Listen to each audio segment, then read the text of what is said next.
히브리서 11장 6절입니다. 죄송합니다. 히브리서 11장 6절입니다. 히브리서 11장 6절입니다. 믿음이 없이는 하나님을 기쁘시게 하지 못하느니 하나님께 나아가는 자는 반드시 그가 계신 곳과 또한 그가 자기를 찾는 자들에게 상주신이심을 믿어야 할지니라. 아멘. 오늘 말씀 제목은 믿음의 실종으로부터 벗어나되 명언이라는 말씀입니다. 믿음의 실종으로부터 벗어나되 명언이라는 말씀입니다. 지난주에 이 본문을 가지고 우리가 이제 말씀을 나눴는데요. 오늘 구체적으로 어떻게 하면 우리가 그 믿음의 실종, 그 믿음 실종부터 벗어날 수 있을까를 볼 필요가 있습니다. 많은 사람들이 믿음이 있다고 하지만 막상 어떤 문제를 만나거나 어떤 환경에 들어갈 때에 나는 정말 하나님을 잘 믿고 있던 것 같았는데 그 믿음의 밑바닥이 드러날 때가 있습니다. 자신의 의지와 상관없이 어떨 때는 자기의 감정과 상관없이 자기 믿음 없음으로 인해서 많은 어떤 갈등을 하게 되고 때로는 거기에서 실망을 하게 되고 때로는 어떤 사람은 그것 때문에 넘어집니다. 그리고 시험에 들기도 하고 또 간간히 그럼에도 불구하고 또 믿음으로 승리하는 사람을 보기도 합니다. 그러나 성경에서 말하는 믿음은 철저하게 우리 어떤 상황과 환경과 여건과 상관없이 믿음은 오직 한 길을 가요. 다시 말하면 환경이, 상황이, 사람이, 문제가 우리의 믿음을 막을 수는 없다? 절대로 막을 수는 없다는 거예요. 그래서 예수님이 믿는 자들을 향해서 히브리서 기자가 말하지만 믿는 자는 우겨싸임을 당하지 않는다는 겁니다. 우겨싸인다는 표현은 전쟁 용어예요. 어떤 전쟁을 할 때 그 많은 수의 군사를 갖고 있는 데에서 그 군대가 그 소수의 군대를 둘러싸는 겁니다. 근데 이제 우겨싼다는 표현은 그냥 우겨싸는 건 아니고 세 겹으로 우겨를 싸는 거예요. 그러니까 한 번 싸고 두 번 싸고 세 번 싸요. 그러면 적과 싸울 때에 한 겹은 깰 수 있겠죠. 서로 싸우니까. 그런데 두 겹 갔을 때 지치고 세 겹일 때는 거의 전멸당하는 게 이 전쟁에서 하는 방법입니다. 그런데 놀랍게도 믿는 자는 우겨싸움을 당하지 않는다는 주님 말씀하세요. 그 이유는 뭐냐면 그것은 결국은 믿음 때문에 그렇습니다. 사탄이 가장 두려워하는 게 믿음입니다. 신자의 믿음.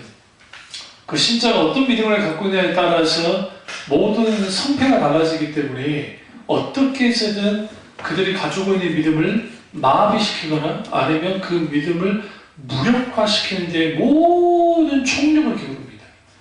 결국은 그걸 통해서 뭐 하느냐? 모든 것을 이제 이루어내는 거죠. 그런 의미에서 우리는 우리 믿음 실종으로부터 이제 벗어나야 되는데, 그럼 왜 우리가 믿음이 실종될까? 거기 여러 가지 이유가 있을 겁니다. 그 사람의 믿음이 적기 때문에 그럴 수도 있을 것이고, 아니면 그 사람이 가지고 있는 믿음이 가짜이기 때문에 그럴 수도 있을 것이고, 그 사람이 가지고 있는 믿음이 진짜이긴 하지만, 그가 잘못된 태도를 가지고, 그러니까 우리가 아무리 믿음을 가지고 있어도, 그러니까 하나님을 향한 한결같은 태도를 갖지 못하면, 우리가 가지고 있는 무기가 소용이 없어져요. 실제로. 그러니까 아무리 여러분 전쟁터에서 무기가 좋아도요, 그 무기를 숙달하면서 사용하지 못하면 아무 소용 없습니다. 차라리 총알전을 가지고 싸우는 게 더 나아요. 실제로. 그래서 여러 전쟁사를 보시면 그 권총이 등장했을 때에 독일과 그 스웨덴 연합군인가가 러시아와 스웨덴 연합군이 이제 그 폴란드를 침공을 할 때 독일은 어쨌든 그랬을 거예요. 그 연합이 침공할 때 그 사람들이 권총이 처음 나온 거예요. 권총이. 그래서 권총을 가지고 빵빵 쐈는데 그 당시 권총이 15m 정도 들어와야 사람을 맞출 수 있는 거예요. 근데 이제 폴란드는 기마드가 아주 유명합니다. 그들 옛날 중세부터 폴란드 하면 그냥 기마병이에요. 이들 빵빵 싸기는 하는데 소리는 요란한데 뭐예요? 전혀 타격이 입지 않는 거예요. 그러니까 폴란드 그 기마병이 확 가가지고 쓸어가지고 다 절교시켜버립니다. 무슨 말이냐면 우리가 믿음이라고 하는 총을 갖고 있어도 그게 공포탄에 불과하면 사정거리가 형편없고 맞추는 게 형편이 없으면 오히려 적에게 당하게 돼 있다는 거예요. 그러니까 사탄은 우리에게 늘 와서 어떻게 공격을 하냐면 우리가 이제 어떤 상황과 환경과 여건이 딱 만들어지거나 여러 가지 있으면 사탄은 교묘하게 유혹합니다. 유혹함을 통해서 믿음으로 말미암아 사는 것보다는 자신의 육신의 욕심을 따라 살도록 만들어요. 그러면서 뭐를 빼냐면 믿음을 빼는 거예요. 계속 믿음을 빼는 거예요. 가지고 있던 믿음을 빼는 거예요. 이걸 이제 좀 더 표현하면 가지고 있던 믿음까지도 이제 떨어져 나가는 거예요. 떨어져 나가는데 자기는 여전히 교회 다니고 있고 소위 말하는 교회 생활을 하고 있기 때문에 나는 이제 뭐 상관없을까라고 생각합니다. 그런 중에 있다가 사탄은 반드시 하나님의 사람들이 특별히 신자들이 아주 자빠져 넘어지는 것에 대해서 아주 통쾌하게 하고 이 시대에 그들이 존재하는 가장 큰 이유 중 하나가 사탄은 우리를 넘어뜨리는 거예요. 넘어뜨리기 위해서 딱 공격을 하면 내 안에 빈충밖에 없는 거예요. 거기서 산산이 부서집니다. 무너져버립니다. 그리고 자기가 가지고 있던 믿음이라는 것이 아무것도 아닌 것처럼 여겨집니다. 그래서 그러다 보니까 어떤 사람은 사람 앞에 굴복하고 어떤 사람은 물질 앞에 돈 앞에 굴복하고 어떤 사람은 자신이 걸린 병 앞에 굴복을 하고 어떤 사람은 어떤 환경 앞에 굴복을 하게 됩니다. 그러면 그렇게 되어지면 이제 믿음은 더 이상 그들에게 존재 가치가 없어져요. 오늘 히브리서 기자가 히브리서를 쓸 때에 핍박의 중심에 있을 때 썼다 했잖아요. 그러면서 믿음 없이 하나님을 기쁘시게 할 수 없다라고 선언합니다. 그럼 우리가 하나님을 기쁘시게 하는 일은 뭐다? 믿음을 가지고 있는 겁니다. 근데 그 믿음이 어떤 믿음이냐? 어떤 믿음이냐? 우리가 믿음이 있으면 하나님께 나아가게 되는데 거기에 크게 두 가지를 분명히 말하는데 첫째는 반드시 그가 계신 것을 믿는 겁니다. 하나님 그분이 계시다는 겁니다. 여기서는 크게 두 가지로 볼 수 있는데 하나님 그분이 정말 살아계시다라는 의미로서도 볼 수 있고 또 하나님 나의 상황과 환경 속에 그분이 분명하게 거기에 계시다는 거예요. 그것을 믿어야 돼요. 다시 말하면 누가 쓴지 모르니까 히브리서 기자가 고난의 현장에 고통의 현장에 주님이 분명히 계시다는 거예요. 거기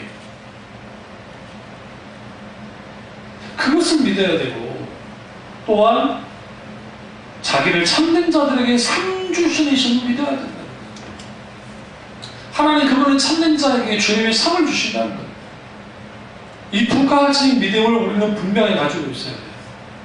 그럼 우리는 여기 지금 그가 계신다라는 의미를 우리는 여기 좀 더 깊이 봐야 되는 게 왜 그러냐면 뜬금없이 6절에 끼어들어 있는 거예요. 좀 이상하지 않으세요? 좀 읽으시면서 믿음으로 3절에 보시면 믿음으로 모든 세계가 하나님 말씀을 전혀 알았어요. 그 다음에 아벨이 나옵니다. 그 다음 5절에 에녹이 나옵니다. 당연히 에녹이 나왔으면 그 다음에 누가 나와야 돼요? 노아가 나와야겠죠. 그런데 그 노아가 나와야 될 그 중간에 뭐라고요? 믿음이 없이 하나님을 기쁘시게 할 수 없다. 그러면 이 말씀은 뭐가 연결이 되어 있어요? 지금 에녹과 연결이 되어 있는 거예요. 그럼 에녹 시대가 어떤 시대입니까? 하나님이 없다고 하는 시대입니다. 그러니까 하나님 그분을 전혀 믿지 않았어요. 많은 사람들이 주님을 떠나버렸기 때문에. 왜? 사람의 딸들과 하나님의 아들들이 뭐 했어요? 서로 통원하고 타락해서 이제는 더 이상 하나님을 섬기지 않는 세대, 하나님을 떠나버린 세대, 악한 세대. 그러니까 예수님의 저임에 대해서 말할 때 노아의 시대에는 말하지만 노아의 시대는 잘 들으세요? 노아 시대는 정점이에요. 정점. 그러면 언제부터 타락됐느냐? 이미 에녹 시대부터 이미 타락됐어요. 응? 그리고 무두셀라를 그가 낳잖아요. 300세. 그리고 무두셀라가 969세까지 살았으니까 그럼 적어도 거의 900년 이후에 이제 물론 그 안에 중간에 이제 노아가 태어나긴 하지만 어쨌든 수백 년이 흐르고 난 다음에 노아가 태어나요. 노아가. 근데 이미 에녹 시대에 무슨 일이 벌어졌느냐? 그리고 무두셀라 시대에 무슨 일이 벌어졌느냐? 이미 그들이 타락할 대로 타락해서 하나님 그분을 믿지 않는 시대에 하나님이 부정되는 시대에 살고 있었다는 거예요. 그게 오늘날 시대와 똑같아요. 정말로요. 무두셀라의 이름이 뭐냐면 뜻은 뭐냐면요. 창을 던지는 자라는 의미예요. 창을 던지는 자. 여러분 에녹이 그의 아들을 낳고 난 다음에 무두셀라라는 이름을 지었을 때 그 창을 던지는 자라는 의미 속에는 뭘 갖고 있냐면 창을 던졌다는 거죠. 그게 뭐예요? 심판이에요. 무두셀라가 죽고 난 다음에 1년 뒤에 노아 홍수가 났습니다. 바로 1년 뒤에. 이건 곧 무엇을 의미하냐면 에녹의 사역이라는 것은 에녹에 대해서 유다서에서도 그가 어떤 사역을 했는지 그가 그리스도의 재림과 그리고 심판에 대한 예언들을 계속 갖거든요. 그러니까 그걸 통해서 우리는 분명하게 뭘 볼 수가 있냐면 이 땅에 이 믿음 없는 세대 속에 살고 있는 사람들이 하나님을 기쁘시게 할 수 있는 길은 하나밖에 없다는 거죠. 그분이 분명히 계시다는 거예요. 여기서 찾는다는 것은 하나님이 부정되어 있기 때문에 찾아부터 별 수 없을 거라 생각하지만 여전히 하나님이 살아서 역사하시는 하나님으로서 그들에게 나타나 보여주신다라는 것을 분명하게 말합니다. 그런 자들을 주님이 뭐 하신다? 기뻐하신다라고 주님께서 말씀하시고 있는 거예요.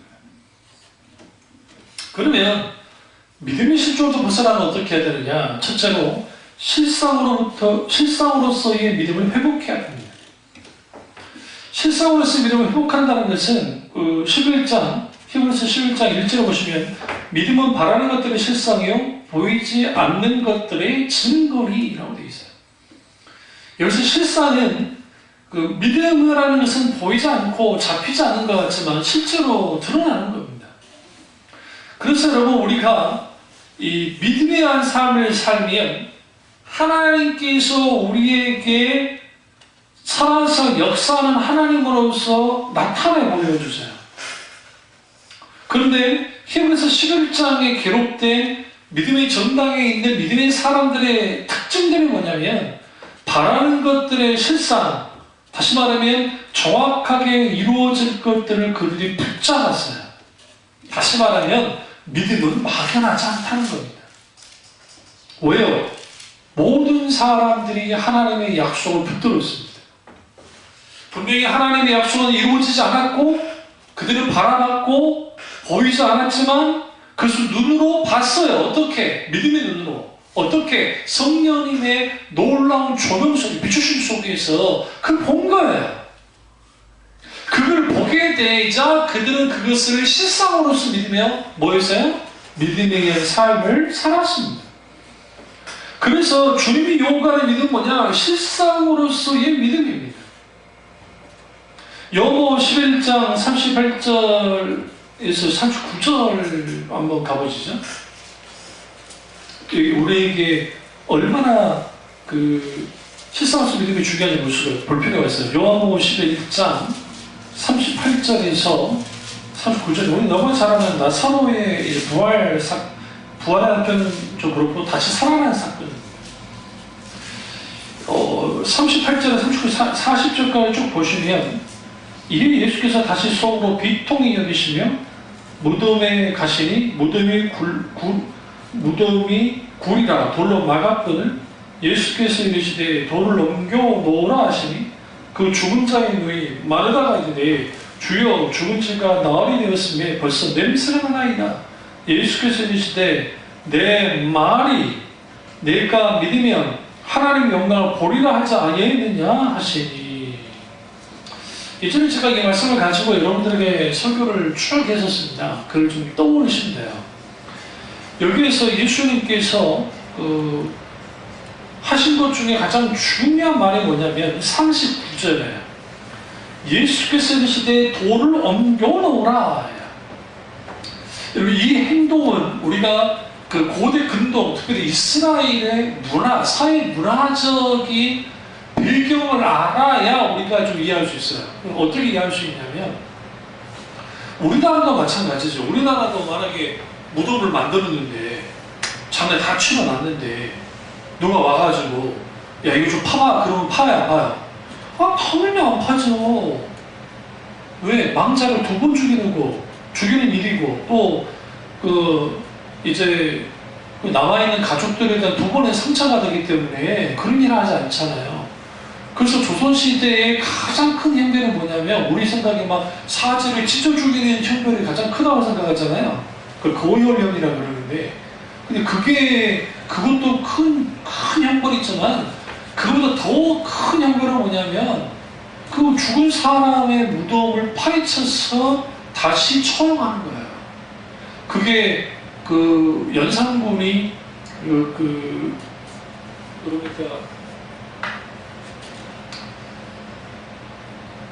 한 명의 시신을 파헤쳐가지고 그렇게 했어요. 그래서 연산군이 무슨 짓까지 했냐면, 채찍으로 백골이 된 시신을 막 채찍질을 했어요. 그럼 여러분, 우리 생각에 그 미친 짓 한다 하는데, 그 시대에는요, 이게 있을 수 없는 거예요. 죽은 자를 향해서 그렇게 하는 것과 엄청난 충격이죠. 똑같아요. 예수님이 지금 돌을 굴려라 라고 하는 것은, 이거는 그 당시에 있을 수 없는 행동이에요. 있어서도 안 되는 행동인 거예요. 왜? 이미 썩어 문드러졌고 냄새가 나잖아요. 지금 냄새 납니다라는 말은 뭐예요? 지금 마르다가 지금 뭐 하고 있는 거예요? 마리아와 함께. 당연히 예수님 이제 이렇게 됐으니까 뭐 할 게 있겠습니까? 라고 만든 겁니다. 근데 예수님 개의치 않았어요. 나사로 지금 살아났나요? 지금 죽어있나요? 죽어있습니다. 그러면 여기서 왜 이게 중요하냐면, 마르다는 현실을 바라보는 죽은 자의 눈으로 죽은 지 나흘이 됐기 때문에 냄새가 납니다 라고 그가 말합니다. 그게 마르다의 현실이었어요. 그거는 틀린 게 아닙니다. 그러니까 우리가 한 가지 알아야 될 게, 어떤 일이 벌어지면 할 때에 우리의 현실인식이 정확한 거 그 자체는 잘못된 게 아니라고. 근데 거기에 머물면 믿음의 역사가 나타나지 않아요. 기독신앙은 거기에 머물지 않아요. 오늘날 모든 종교는 죽음 앞에서는 모든 것이 끝나버려요. 할 수 있는 것은 그들의 영혼을 빌어가지고 좋은 곳에 보내주십시오라고 하는 그들의 종교적인 행동뿐이에요. 근데 그 종교적인 행동을 통해서 그들이 말하는 정말 대단한 좋은 세상을 갖는지 않는지는 몰라요. 그런데 기독신앙은 죽음 앞에서 믿음이 시작되는 거예요. 이게 기독교와 다른 종교의 이게 절대적인 차이예요. 모든 종교는 죽음으로부터 모든 것이 끝이 나요. 물론 그들이 만들어낸 내세관을 가지고 사탕발림을 할 줄 모르지만, 기독교는 죽음에 대해서 말할 때 반드시 그게 뭐가 있느냐, 아나스타시스, 부활이 있어요. 부활. 죽은 자의 부활. 분명하게 주님이 그 부분에 대해서 드러내기 위해서 뭐하느냐, 이 나사로 사건을 주님이 하신 거예요. 예수님의 부활의 연장선상에 나사로를 다시 살린 예수님의 이 사건이 이렇게 연결되어 있는 겁니다. 그러면 현실적으로 사람이 죽은 지 나흘이나 됐고 4일이나 됐고 썩은 냄새 나는 게 현실입니다. 근데 예수님은 이상하게도 그 현실을 가지고 말씀하지 않으셨어요. 그렇다고 내가 몽상가가 되란 말이 아닙니다. 여기도 이미 아버지 하나님의 성부 하나님의 의중과 뜻이 있었어요. 왜냐하면 예수님께서 나사로가 병들었다, 나사로가 죽었다 할 때에 결국은 그걸 통해서 뭘 했었어요? 그가 죽었느니라. 예수님의 제자들이 이걸 이상하게 여겼다고요. 근데 결국 이 일을 통해서 뭘 보리라? 아버지의 영광을 보리라 라고 주님 말씀하셨어요, 제자들에게. 그리고 나사로에게 오셨단 말이에요. 결국은 이 사건의 핵심은 뭐냐면 나사로가 다시 살아남을 통해서 하나님의 영광을 받으시는 거예요. 그리고 동시적으로 예수 그리스도가 다시 부활하셔서 하나님께 절대적인 영광을 드릴 것을 분명하게 드러내고 있는 겁니다. 그러면 예수님은 현실을 가지고 말씀하지 않으셨고 예수님은 뭘 하셨느냐? 현실을 변화시키는 실상을 가지고 주님이 말씀하신 거예요. 여기서 믿음은 바라는 것들의 실상이요 할 때에 이거는 내가 막 뭔가 생각을 하고 계획하고 머리를 쥐어짜내서 어떤 것을 바라는 것을 말하는 것이 아니라 하나님의 약속을 붙드는 거예요. 하나님이 미리 우리에게 말씀하시는 거예요. 하나님이 이런 감동을 주실 때 있단 말이에요. 그 감동을 붙들었을 때 그게 실상으로서 나타납니다. 예수님 이미 아셨어요. 하나님이 뭐 하실 것을 나사로를 다시 살리실 것을 아셨단 말이에요. 그러면서 예수님이 뭐라고 말씀하시냐? 내 말이 너가 믿으면 하나님의 영광을 보리라 하지 않았느냐라고 주님 말씀하십니다. 여기서 이제 우리는 뭘 결단해야 되냐면 내가 믿음에 설 것인가 현실에 설 것인가를 결단해야 됩니다. 근데 이게 힘들어요. 왜 힘드냐면 현실을 뻔히 알면서 실상을 믿는다? 쉽지 않아요. 쉽지 않아요. 그러면 여러분 여기에서 우리가 쭉 예수님이 계속 그들에게 말하는데 26절을 보시면 오늘 살아서 나를 믿는 자는 영원히 죽지 아니하리니 이것을 내가 믿느냐? 이르되 주여 그러하옵나이다. 주는 그리스도시요 세상에 오시는 하나님의 아들이심을 내가 믿나이다. 이 말하고 돌아가서 가만히 그 자매 마리아를 불러 선생님을 보신다 하고 그리고 이제 아주 마을에 30절에 들어가지 않으셨어요. 그리고 마리아가 급히 일어나서 나옵니다. 그리고 이제 이제 같이 오시죠, 예수님이. 그리고 난 다음에 주님이 이제 39절, 40절에 이제 돌을 옮겨놓으라 39절에 말씀하시고 그리고 내 말을 믿으면 영광을 보리라 하지 않느냐 하면서 그래요. 그럼 여기서 이제 뭐가 분명하게 드러나냐면 믿느냐? 믿습니다. 믿느냐? 믿습니다. 라는 게 계속 나와요. 그런데 예수님이 말하는 믿음과 마리아가 말하는 믿음이 계속적으로 어긋나요. 그러니까 마리아의 믿음이 그러니까 마르다의 믿음이 틀렸다는 게 아니에요. 마리아 말고 마르다요. 마르다의 믿음이 틀렸다는 게 아니에요. 오라. 그리고 주님이 재림하셨을 때 다시 오라비가 다시 살아날 그 믿는 믿음까지 가셨던 여인이에요. 그럼 예수님은 그걸로 주님이 그 자체도 중요하지만 주님이 그 현실에 파고 들어오셔서 뭐 하느냐? 실상으로서의 믿음을 주님이 이제 요구하셨습니다. 여기서 우리는 어떤 이제 상황에 딱 노출되어지냐면 의심과 그러니까 현실과 믿음 사이에서 의심할 것인가 확신할 것인가에 여기서 왔다 갔다 하는 거예요. 여기에서. 그러다 보니까 거기에서 이제는 믿음이 실종되기도 하고 어떤 사람은 거기서 온전히 믿음이 드러남을 통해서 믿음의 역사가 나타나는 것을 보게 되었습니다. 그래서 예수님은 계속적으로 우리에게 뭘 요구하시냐면 현실에 인식하는 거 틀리지 않습니다. 다만 또 여기서 조심해야 될 게 뭐냐면요. 믿음 만능주의에 빠진 사람들이 현실을 아주 그러니까 이상하게 왜곡하는 거예요. 믿음으로 다 할 수 있어. 뭔가 다 할 수 있어. 라고 하면서 마치 그것이 믿음이 있냐. 현실 인식을 아예 하지 않아요. 무시해버리는 거예요. 예수님은 다른 분도 현실을 파악하는 것에 대해서 주님이 천만적이 다른 분도 없어요. 기독교는 절대로 그렇게 움직이지 않아요. 기독 신앙은 구약의 신앙이에요. 다윗 보세요. 다윗 그의 현실을 정확하게 알았던 사람이에요. 대적이 사울에 의해서 쫓겨나고 당하고 유대 광야로 엔겔이 황무지로 막 도망치고 다닐 때 그 자신의 현실을 알았다고요.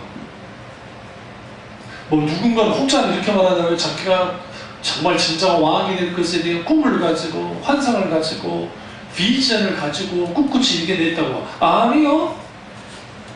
시편을 보세요. 시편에 그가 엔겔이 황무지로 도망치고 막 하는 과정 속에 그가 뭐라고 하나님께 토로하냐면 하나님 내 대적을 제발 좀 없애주세요 라고요.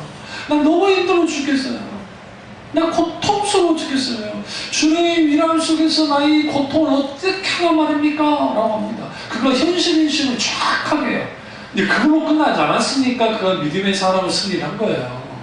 그럼에도 불구하고 거기서 하나님을 찾고 우리 찾는 자 상 주신다 했잖아요. 하나님을 찾고 얼굴을 찾고 하나님과 친밀한 교제를 깊이 나갔단 말이에요. 그러자 그가 현실에 머물러 있는 자가 아니라 실상을 붙잡기 시작합니다. 어떻게? 앞서 행하신 하나님의 뒤를 따라가는 거예요. 그렇기 때문에 우리는 현실과 믿음의 실상 사이에 끼어서 합니다. 매일매일 그런 삶을 살아요. 그래서 우리의 감각과 우리의 이성과 우리의 의지는 다 현실적이에요. 근데 성경은 실상을 말합니다. 실상은 도저히 인간으로서 상상할 수 없는 하나님의 약속의 말씀이 실상으로서 나오는 거예요. 그래서 그 하나님의 약속을 붙들고 하나님이 우리가 하고자 하는 일들을 붙들고 우리는 끝까지 계속 기도하면서 믿음으로 그걸 붙들고 나아가기 시작할 때에 무슨 일이 벌어지느냐? 하나님이 놀라운 역사가 나타나는 거예요. 그게 노아 아닙니까?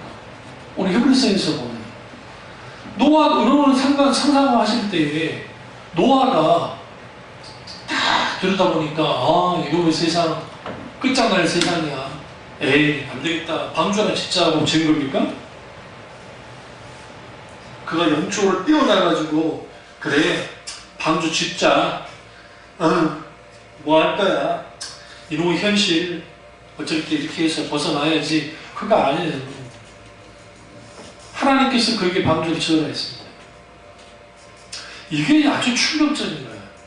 그럼 그 시대의 현실은 뭐예요? 마태복음 24장에 그들이 모세의 노아의 시대가 장가가고 밭에서 일하고 자기들끼리 잘 먹고 잘 살고 폐역하게 살았던 시대예요. 하나님 없이 사는 세대가 폐역한 거예요. 무슨 아시죠?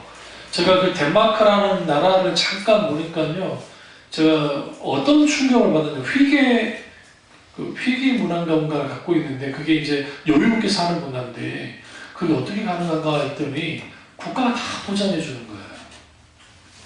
그리고 그 세금을 40% 떼간대요.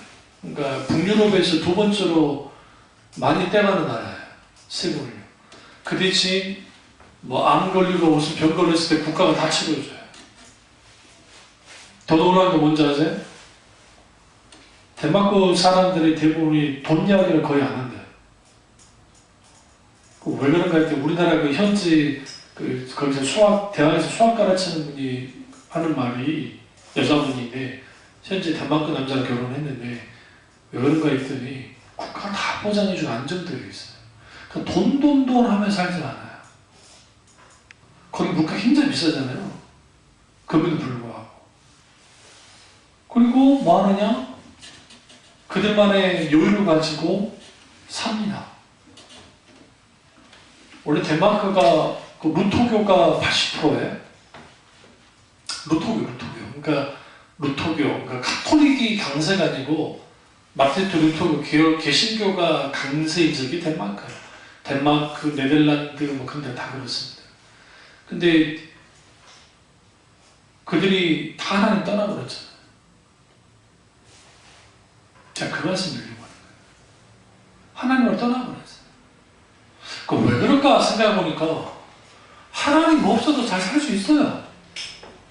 아프면 병원에서 해결해 주잖아요. 거기로 굶어 죽을 일이 없어요. 우리나라처럼 막 급빈층으로 들어가가지고 그게 굶어 죽을 일이 없어요. 여러분 거지에게도 월급을 주는 나라예요. 그 대신 거지가 지갑 같으면 그 월급 안 줘요. 이게 무슨 일이야, 진짜라니까. 얼마나 좋은 나라입니까? 우리나라 그래서 우리 서울역에 있는 노숙자들한테 월급 줬으면 그분들이 거르고 있지는 않을 거예요. 그 서울역 상권이 나가질 거예요. 그 사람 돈을 써주면. 그러니까 우리가 그걸 통해서 뭘 볼 수 있냐면, 인간이 만들어낸 아주 유토피아 같은 과학 문명과 그리고 여러 가지가 다 행복을 가져다 준 듯 하지만, 그러나 인간에게 채워지지 않은 그 무언가가 있습니다. 그런 사람들이 술에 쪄들어 사는 거예요. 왜? 술을 마시고 그렇게 해야 기분이 좋아지잖아요. 그 축구라든지 그런 스포츠에 미치는 거예요. 아니면 환락 문화에 그렇게 하면서 삶을 삽니다. 그렇게 되어지니까 믿음이 무너진 곳에 세상 것이 세워지면, 잘 들으세요? 현실을 기반으로 한 삶만은 살아요. 이후에 있을 하나님의 나라에 대한 생각을 하며 살지 않아요. 그러니까 불신자들이 그들의 모습을 보면서 박수칠 수 있는 게, 정말 저런 삶을 살아야 돼라고 할 거예요. 우리나라는 왜 그렇게 살지 못하지에 대한 그 부러움을 가질 겁니다. 이 땅의 삶이 그게 전부라고 한다면 부러워만 합니다. 그게 아니니까. 그게 아니기 때문에. 그런데 우리는 뭐 해야 되느냐? 현실과 믿음이라고 하는 실상 사이에서 우리는 끼어 살아요. 근데 예수 믿는 사람이 현실의 문제만을 해결하려고 끌려다니면 결국은 뭐 하느냐? 내가 문제 해결받고 하다 보니까 계속 문제만 따라가는 삶이 사는 거예요. 때로는 하나님의 사람들은 어떤 문제가 있을 때 그 문제를 무시하고 지나갈 때가 있어요. 그 성경에 많이 나와요. 느헤미야 보십시오.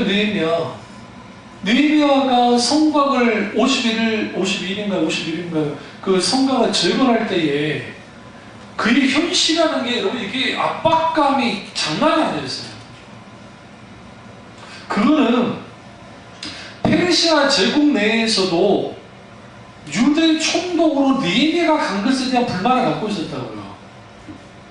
그래서 그들이 도와주지 않았어요. 그러니까 사실 그렇게 어렵게 성곽을 재건할 이유가 없는 게, 페르시아 제국이 120도를 가진 대제국입니다. 황제는 명령만 내는 거 필요 관심이 없어요, 솔직히. 그러면 그 다른 어떤 사람들이, 그 고위직 관리들이라든지 그 사람들이 도와줬으면 그거 크게 문제되지 않아요. 왜냐하면 바로 밑에 시리아라든지 그 지역에 있는 총독이나 그 사람들이 압력만 조금 넣어줘도 사마리아 사람들의 누구든가를 그들이 까물지 못해요. 꼭 당연한 게 그 강력한 세력이 있으니까. 그런데 느헤미야는요, 갑자기 임명된 사람이에요. 그것도 말 그대로 노예에 있던, 사로잡혀왔던 노예 후손으로 왔다가 이래야 갑자기 술 맡은 많은 자리에서 총독이 내려가니까, 정치인이 되어서 내려오니까 이게 못마땅한 거예요. 그런데 여러분, 우리 또 하나, 그의 현실은 또 뭐가 있었냐면, 그러면 동족들은 다 또 받아주느냐? 그렇지도 않아요. 거기 보시면 그 내부에 있는 제사장 그룹들이 사마리아와 그 지역에 있는 사람들과 얼마나 유착관계를 가져서 자기들의 이익을 추구하고 있었다고요. 근데 느헤미야가 와가지고 이걸 다 깨부셔버린 거예요. 그러니까 무슨 형식으로 벌어졌느냐면, 서로 짜가지고 오늘날 말하면 느헤미야를 암살할 계획까지 다 세워졌다고요. 암살할 것까지. 보세요. 페르시아의 정적들이 내부에서의 그것도, 또 하나는 사마리아 사람들하고 또 그 지역에 있는 그 종족들이 느헤미야를 어떻게 어떻게든 공격하려고 뭐 그렇게 달려왔어요. 여러분, 그 현실의 그 무게감은 상상을 초월합니다. 근데 느헤미야가 어떻게 행동하는 거예요? 느헤미야를 잘 읽어보세요. 대수롭지 않게 넘겨버려요. 자기 죽이려는 거예요? 대수롭지 않게 넘겨버려요. 뭐가 더 중요한 거예요? 성곽이 건축되는 거예요. 하나님의 약속하신 대로 예루살렘의 성벽이 재건돼야 된다는 거예요. 이게 믿음의 사람들이 하는 이 대담한 행동들이에요. 내부의 적과 외부의 적에 대해서 그런 뭐하지 않아요? 두려워하지 않았어요. 그렇다고 방심하고 있었냐? 그렇지도 않아요. 그래서 그가 할 수 있는 방법은 하나밖에 없었어요. 하나님만을 찾고 하나님만을 구하면서 그가 믿음의 현실과 믿음의 실상 사이에 있으면서 그는 늘 뭐였어요? 믿음의 실상 편에 서려 있어요. 몸부림치면서. 그러자 그는 문제를 따라가는 것이 아니라 하나님을 따라갔고 결국은 어마어마한 일이 51만이 벌어졌는 거예요.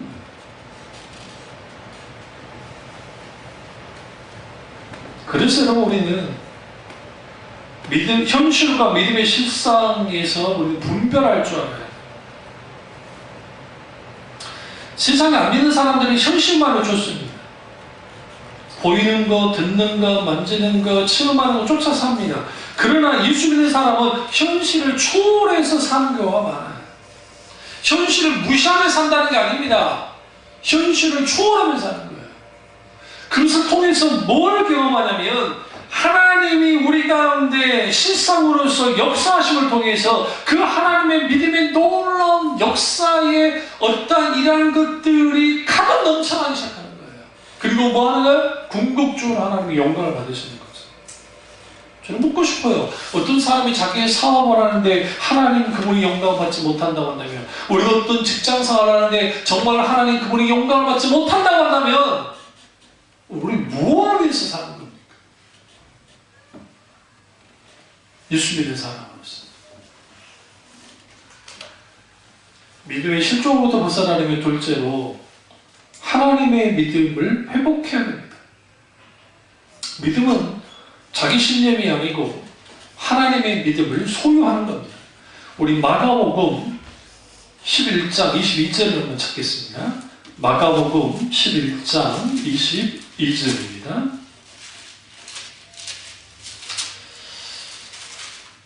11장 22절을 보시면 예수께서 그들에게 대답하여 이르시되 하나님을 믿으라 라고 말씀하셨습니다. 이거는 그 예수님이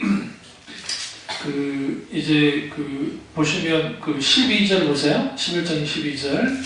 베다니에서 나오시고 예수님이 이제 길을 걸어가시다가 시장하신 거예요. 머리 잎사귀가 있는 걸 봅니다. 13절에 보시면 뭐가 나와요? 근데 딱 보니까 세상에 무화과가 열매가 맺지 않은 거예요. 그러자 예수님이 뭐 했느냐? 저주를 하셨습니다. 이걸 예수님 제자들이 들었어요. 그리고 예수님이 이제 예루살렘으로 들어가셨습니다.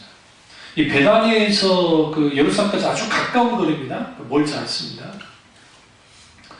그래서 아주 가까운 거리인데, 그리고 들어가셔서 이제 우리 말하는 예수님이 성전 청결을 하시고 이제 주님이 다 하시죠. 그리고 이제 20절에 그들이 아침에 이제 나갈 때 이제 거기에 다 성전 청결하시고 이제 다음날 아침에 온 거예요. 불과 하루 지난 거예요. 하루 지난 거라고요? 하루가 지났는데 딱 보니까 말라 죽어버린 거예요. 그러니까 우리는 이것을 좀 더 이해하려면 13절, 11장 13절 후반절을 보시면 이는 무화과의 때가 아니니라에 집중하셔야 돼요. 무화과의 때가 아니다 라는 것은 무화과는 언제 열려요? 여름에 열립니다. 여름과일이에요. 그러면 무화과의 때가 아닌데 왜 예수님이 저주했을까? 이거 참 아이러니하잖아요. 예수님 정말 너무하시잖아요. 그렇지 않나요? 근데 예수님이 저주하셨어요. 왜 저주하신 거예요? 그 이유가 있습니다. 무화과는 다른 과실 열매들과 달리 무화과 열매가 먼저 달려요. 그리고 난 다음에 뭐가 하느냐면 잎사귀가 자라나요. 저는 어렸을 때 우리 그 순천에 살 때 무화과나무가 있었기 때문에 옆집에 그래서 제가 너무 잘 알아요. 먼저 열려요. 그러면 잎사귀가 풍성하다는 것은 이미 열매가 맺혀 있다는 거예요. 그럼 예수님은 몰랐을까요? 다 아시는 분이신데. 근데 주님이 어쨌든 가셔서 보셨죠? 그리고 딱 보니까 뭐예요? 무화과 열매가 하나도 없는 거예요. 이게 뭘 상징하는 것이냐? 그 시대의 이스라엘 백성들, 특별히 종교 지도자들의 모습입니다. 예수님은 의도적으로 주님이 조주하셨어요. 열매 없는 모든 소위 하나님을 믿는다고 하는 사람들은 이와 같이 말라 비틀어져 죽을 거라는 거죠. 그리고 하신 말씀이 뭐라고 하냐? 주님이 하나님의 믿음을 가지라는 거예요. 우리가 풍성한 무화과나무와 열매를 맺듯이 열매 맺는 삶, 열매 맺는 신앙생활을 하기 위해서는 하나님의 믿음을 가져야 됩니다. 정말로. 우리 한글 성경에는 하나님을 믿으라고 되어 있는데 헬라 원전에서도 잘 들어요. 하나님의 믿음을 가져야 되어 있어요. Have faith in God. 하나님 안에 있는 믿음을 가져라고 주님 말씀하고 계세요. 또 어떤 성경에는 하나님의 믿음을 소유하라라고 되어 있습니다. 영어 성경 같은 데 보시면. 그러니까 우리가 가져야 될 것은 하나님의 믿음이에요. 잘 들으세요. 어려운 말씀이긴 하지만 하나님은 우리의 믿음의 대상자입니다. 내가 믿어야 할 대상이에요. 하나님은. 그런데 그 믿음의 대상이시지만 내게 믿음을 주시는 분이기도 합니다. 이게 세상 종교의 믿음과 성경에서 말하는 믿음의 절대적인 차이예요. 그러니까 세상에서는 어떤 대단한 신이 있고 그 신을 내가 종교심을 가지고 내가 믿는 겁니다. 그리고 내 신으로 받드는 겁니다. 그러니까 거기에 시선이 필요하겠죠, 당연히. 정성이 필요하고 공덕이 필요하고 자기의 열심이 필요하겠죠. 거기 자기 의가 들어갈 수밖에 없고 그러니까 그런 식으로 믿는 겁니다. 오늘날 하나님을 치성하듯이 믿는 사람들은 생각보다 많습니다. 그게 기복주와 연결되어가지고. 그 이유 중에 하나는 뭐냐면 믿음의 대상이신 하나님을 알지 못해서 그래요. 왜 우리가 오예배 때에 하나님 아는 지식이라는 제 책을 가지고 왜 계속 그걸 공부를 할 수밖에 없냐면 하나님에 관해서 알아야 돼요. 분명하게. 엘로힘이 무엇인지, 엘샤다이가 무엇인지, 여호와가 무엇인지 알아야 될 거 아닙니까? 그래야 내가 경험하고 알게 된 하나님이 성경에서 말하는 하나님인 것을 알기 때문에. 그래서 여러분, 하나님은 믿음에 우리가 믿어야 될 대상자이시지만 우리에게 믿음을 수여하는 분이기도 하고 또 하나가 있는 게 뭐냐면 믿음의 역사를 이루시는 분입니다. 다시 말하면 하나님께로부터 시작돼서 하나님께로부터 끝이 나는 게 믿음이에요. 그래서 로마서 가보시죠. 1장 로마서 1장 17절을 보시면 복음에는 하나님의 의가 나타나서 믿음으로 믿음에 이르게 하나니 기록된 바 오직 이는 믿음으로 말미암아 살리라 한과 같으니라. 여기서 의인 아주 중요합니다. 여기서 의인은 어떤 의인이에요? 자기 의를 통한 의인이 아니라 하나님 은혜로 말미암아 의롭게 여겨진 의인을 말합니다. 천국은 누가 들어가요?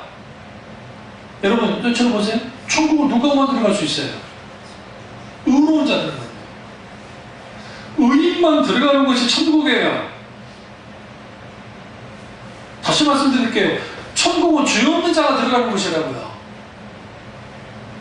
근데 인간은 죄 없을 수가 있어요? 없어요? 없죠. 그래서 예수 그리스도의 십자가의 놀라운 공로로 그 십자가의 능력으로 십자가의 구속의 은혜로 우리는 우리는 죄 용서를 받아서 죄 없다함을 여기고 여김을 받고 의인이 되어져서 우리는 의인으로서 하나님 나라를 들어가는 거예요. 그렇기 때문에 카톨릭에서 말하는 자기들이 공덕을 해가지고 믿음 플러스 무슨 어떤 공덕을 쌓아야 들어간다는 식의 소위 말하는 그런 식의 천국은 없어요. 유도교나 이슬람이나 그들의 종교적인 행위를 통해서 소위 율법의 행위를 통해서 천국을 들어갈 수 있는 길은 단 하나도 없어요. 아담으로부터 시작해서 마지막 인류에 이르기까지 주님이 재림하실 때 있을 그 마지막 인류에까지 모든 사람은 의인이 천국을 가는 거예요. 의인이. 그렇기 때문에 구약의 사람들도 하나님의 오직 그대로 구원받은 거예요. 그게 무슨 소위 말하는 율법으로 구원받은 단 한 명도 없어요. 오직 의로, 그 믿음과 은혜로. 그러면 우리의 믿음이 왜 그렇게 중요한가? 신념차계로서의 믿음, 신념으로서의 믿음을 갖고 있는 사람들은 아주 위험한 지경에 이릅니다. 왜 그러냐면 자기 신념을 중심으로 한 믿음은 여기에 광신으로 가기도 하고 지나친 교조주의, 교리주의로 빠지기도 하고 때로는 이런 자기 신념을 중심으로 한 사람들은 자기 감정과 자신의 어떤 상태에 따라서 이 믿음이 다 바뀌어요. 흔들려요.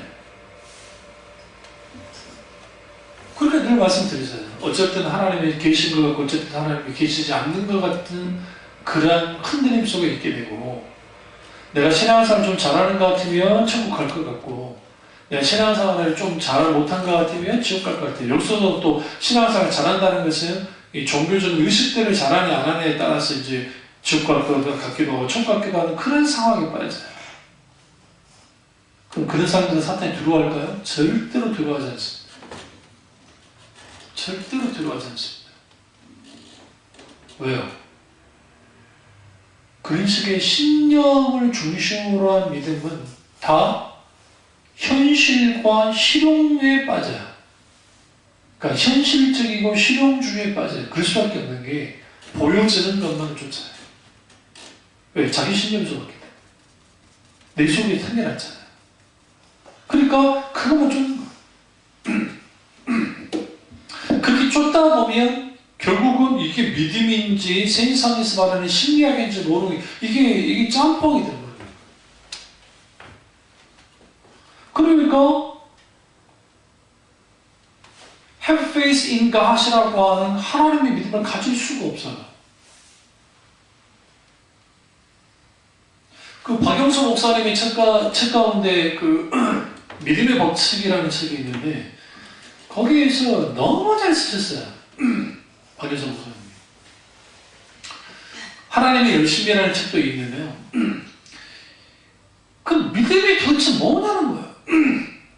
한마디로 정리하셨어요. 인격체를 바탕으로 한다. 여러분 이게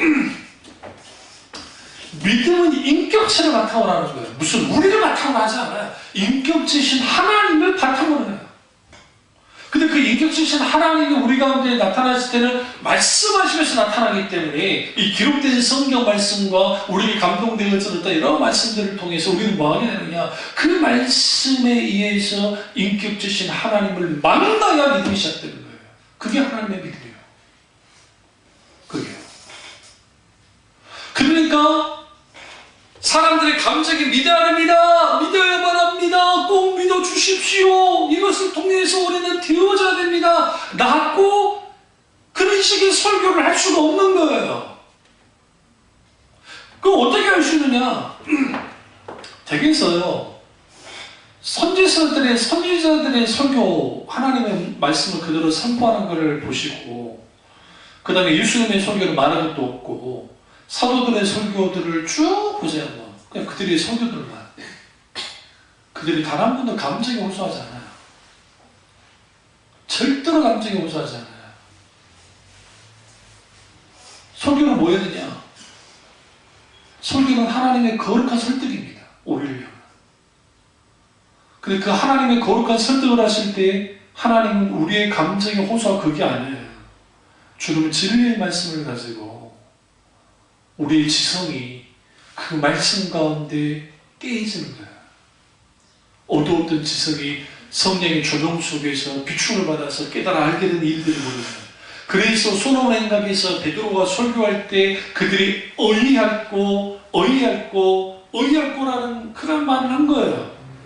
왜요? 그 말씀이 그들의 성경에 말해 그들의 마음을 찔렀다 했다 말씀입니다. 찔렀다니까 그럼 사도 베드로의 설교 내용 보세요. 감지가 오셨네. 아니요, 십자가의 복음을 그대로 전합니다. 그들이 안 거예요. 뭘 알았느냐? 아하! 예수를 죽인 것이 잘못된 것이었구나. 그들이 누구예요? 6월절 날 예수님을 죽였던 사람들이에요. 6월절 이후에 50일 후에 오순절이에요. 그러니까 6월절 절기를 지키러 온 사람들은 절대로 6월절이 끝났다고 자기 집으로 돌아가지 않아요. 왜? 오순절까지 지키고 있기 때문에. 그리고 그 솔로몬 행각에 모여있던 그 유대인들은 누구예요? 예수님을 죽이는데 앞장섰던 사람들이 상당수가 있으시단 말이에요. 근데 그들이 깨달아 알았어요. 예수를 죽이는 게 아니었다. 그러나 하나님의 아들이었구나. 그리고 그들의 마음이 찔려서 무슨 일을 벌이셨어요? 우리가 어찌할꼬 베드로 이렇게 말합니다. 주 예수를 믿어라. 그리하면 너와 네 집에 구원을 얻으리라. 단순하죠. 심플하죠. 여러분 진리일수록 단순합니다. 그래서 십자가의 복음을 세일즈하면 안 돼요. 이 세상에 하찮은 것으로 예수 믿으면 복 받고 예수 믿으면 잘 됩니다. 더불어 천국 갑시다 라는 식의 소위 복음 전달하고 한다면 안 합니다.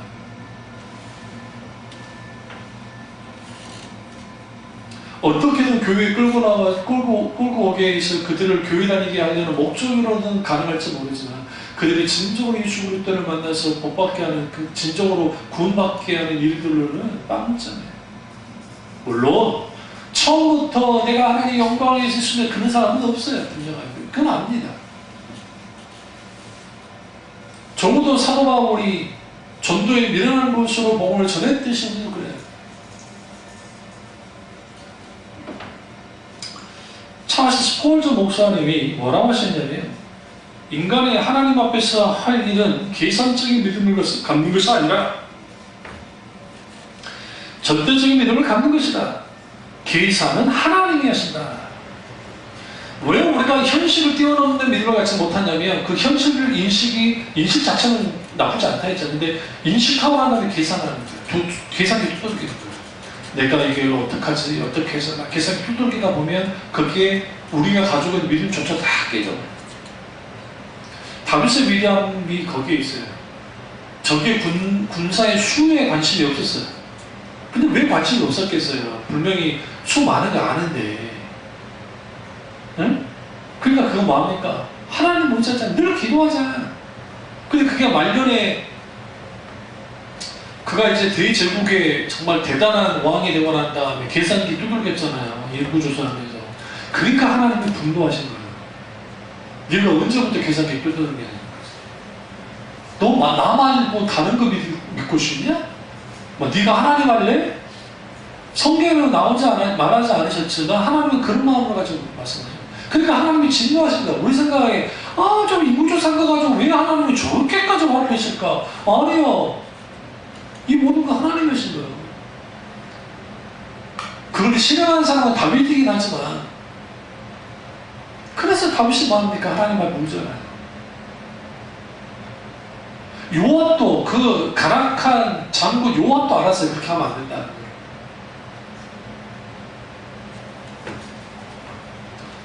토마스 왓슨이라고 하는 그 청교도 알미니안주의 청교도 덱스터군요. 야민이 아닙니다.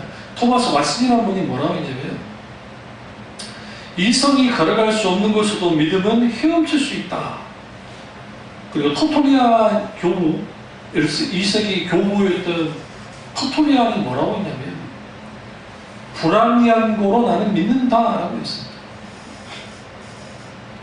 여러분 이 명제가 그 시대 1세기 당시 사도들이 다 죽고 난 다음에 그 다음에 2세기, 3세기 됐을 때 초대교를 버티고 있어요.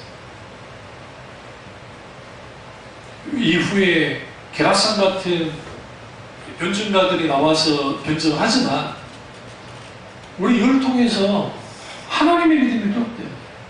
그래야 믿음의 실종으로부터 뭐 하게 되느냐? 벗어날 수 있습니다.